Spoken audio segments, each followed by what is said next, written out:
L'autorité des régulations des marchés publics a initié une formation à l'attention des membres des réseaux de journalistes économiques pour la bonne gouvernance. Objectif, outiller les journalistes pour aider les Ivoiriens à mieux comprendre le mécanisme de passation des marchés en Côte d'Ivoire. Le point avec Noël Niagno. Lever le voile sur l'autorité nationale de régulation des marchés publics. Dans ses missions, ses attributions, son fonctionnement, voilà le menu du séminaire de formation des membres du réseau des journalistes économiques pour la bonne gouvernance. Réseau adossé au DGDI, dont de gouvernance et de développement institutionnel. Il s'est agi de donner aux journalistes les outils d'une meilleure exploitation des informations sur les marchés publics. Par exemple, il y a marché public si la dépense de travaux, de fournitures ou de services est égale ou supérieure à 30 millions de francs CFA. Autre élément à savoir, les fonctions de contrôle et de régulation sont confiées à deux entités distinctes.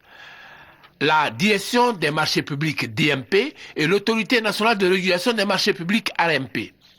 À la suite du président de l'ARMP qui a situé le cadre et les enjeux de la formation, les 5 membres du secrétariat, l'organe permanent, ont indiqué les prérogatives et le contenu de leurs fonctions respectives.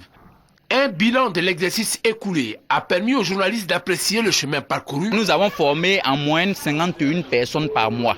Au niveau des décisions rendues, nous sommes à 16 décisions rendues, dont d'autres portent sur des annulations d'attribution, ce qui veut dire qu'il y a des infractions qui ont été constatées, sanctionnées et réparées.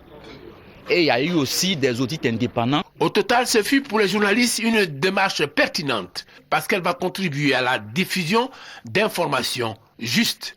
Madame Yao Madeleine, représentante du ministre de l'Économie et des Finances, a demandé aux journalistes d'œuvrer pour la bonne gouvernance, le catalyseur du repositionnement de la Côte d'Ivoire après ces années de crise. L'autorité de la régulation a récolté ses premiers lauriers. Après le soutien de 200 millions pour son équipement, la Banque mondiale lui a fait don d'1 milliard de francs CFA pour la réalisation de son siège. Les journalistes, dans leurs recommandations, ont suggéré entre autres l'instauration d'une taxe de régulation pour donner à l'institution les moyens de son indépendance pleine et entière.